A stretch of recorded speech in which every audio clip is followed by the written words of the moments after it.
Hey guys, so with the merger between Group PSA and Fiat-Chrysler automobiles finally completed, I wanted to share more updates on the name, logo, and other important details about the one merged entity going forward.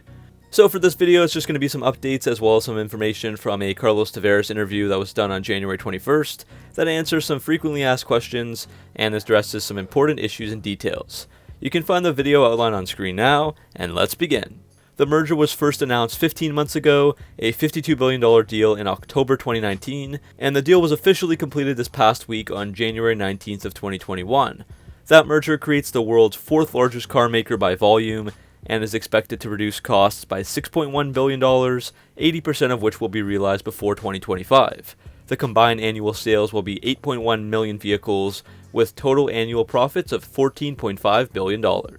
The new automotive group, called Stellantis, will be led by the CEO Carlos Tavares, who was the CEO of Groupe PSA prior to the merger, and if you're wondering, current FCA CEO Mike Manley becomes the head of Americas with respect to strategy and performance.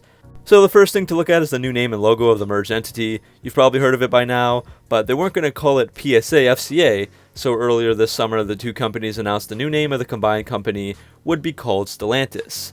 Stellantis uses the Latin verb stello, that means to brighten with stars. FCA also said, quote, "The name's Latin origins pay tribute to the rich history of its founding companies, while the evocation of astronomy captures the true spirit of optimism, energy, and renewal driving this industry-changing merger." End quote. The merged company also talked about the name briefly, saying, quote, "It draws inspiration from this new and ambitious alignment of storied automotive brands and strong company cultures that in coming together are creating one of the new leaders in the next era of mobility, while at the same time preserving all the exceptional value and the values of its parts." End quote. And now they've got a logo to go along with it, with all capital bold font and a weird little galaxy looking cluster of small circles around the A, probably to resemble the stars as they talked about. There have been so many jokes about the new name, so I'm not sure there was a right choice, but it is what it is. The last merger between Daimler and Chrysler was dubbed a merger of equals, just like this one was, but that wasn't really the case in the end. So this time around, PSA does have more people on the board of directors, 6 to 5. However, as for the corporate culture and employees, there are about 400,000 of them now under Stellantis, and Tavares reassured people that no one would lose their jobs and no plants would be closed. All the FCA executives will stay on board with slightly different roles as well, like Mike Manley as the head of Americas, and Ralph Gilles as the lead designer for Chrysler, Dodge, Jeep, Ram, Maserati, and Fiat in Latin America. Unlike with Mercedes, where there was a huge clash of cultures, Tavares said that he doesn't want to have one unique culture and will try to leverage the company's diversity as an asset, as he realizes there are over 150 nationalities represented. So that sounds positive for now. Next up, some people were worried that with so many brands, 14 of them in total between the two companies, that some of them might be getting cut off, like Chrysler for example. Tavares says that all the existing brands will remain from both FCA and PSA, and the plan is to grow them using the company's scale, so that gives some reassurance to some of the smaller brands that have less vehicles and sales, once again, Chrysler as an example. Big sellers Jeep and Ram were never in doubt, but now the other brands will be given the task of rebuilding in the case of Chrysler, and try to continue their success and build on current vehicles, like in the case of Dodge. Other FCA brands like Alfa Romeo, Fiat, and Maserati have never lived up to their expectations in North America, so Tavares plans to improve the marketing of these brands and also use the company's economies of scale to add more models, powertrains, and other components, and some models that were previously not profitable now are allowed to be added due to their shared platforms, shared research and development, reduced procurement costs, and more, all of that which comes from the merger. So for now, everybody's safe. Tavares has also created 9 management teams to study opportunities and create strategic plans going forward for all 14 brands. Tavares has always recognized the value in each brand and that they all have a rich history and heritage to draw from. So with these management teams, he wants to make sure each brand has a unique role and flavor. He talked about Alfa Romeo and Maserati, who are luxury brands that are selling very poorly. Using 2019 numbers, Alfa Romeo sold just over 54,000 vehicles in Europe, a tiny 0.35% market share, and the numbers were even worse in the US, with a 0.11% market share, with just over 18,000 cars sold for the entire year. Maserati worldwide totals for 2019 were a dismal 19,300, a huge decline of almost 45% from 2018. But Tavares says that both of them have a grand value and importance as luxury and premium brands, and he wants to develop long-term strategic plans for their profitable growth. After all, Tavares did this exact same thing with Opel. So after 20 straight years of losses under GM, in 2018, Opel turned a $979 million profit after just 18 months of ownership under PSA. So Tavares is betting that he can do it again.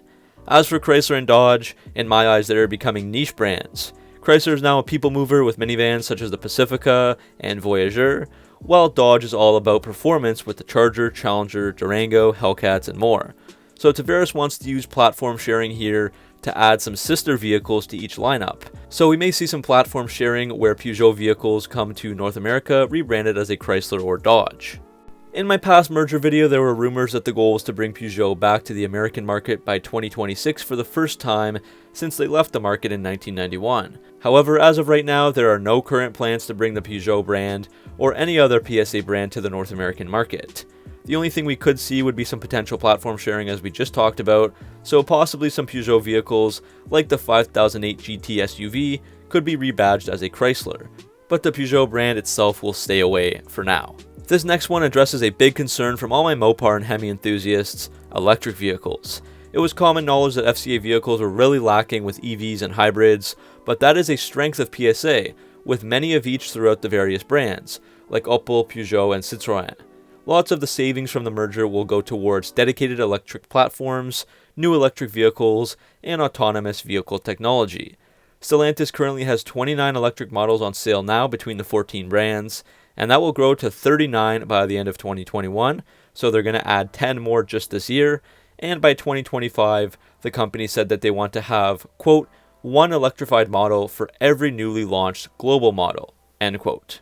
So that means that every single new vehicle to come out will have an electric version. Tavares said that the main challenge here is making them more affordable. Also, with the incoming Biden administration in the US, there will be more emissions restrictions, so Stellantis is preparing for that with all these electric vehicles, and they predict that 1/3 of their future sales will be electrified, so big changes are coming there. The final topic of discussion for today would be the Latin America and Chinese markets. Both FCA and PSA have been trying to gain market share in China and have failed miserably. Tavares created a team that is solely responsible for evaluating why the companies have been unsuccessful so far, and to create, quote, a new winning strategy, end quote, and he wants to have a plan ready later this year to improve sales in China. And in Latin America, the goal is to eventually have FCA and PSA sharing a single showroom, and otherwise all the dealers will continue their current network as they were before. As for Europe and North America, they don't have enough of each different vehicle from both FCA and PSA to share a single room, so those dealers will continue as normal.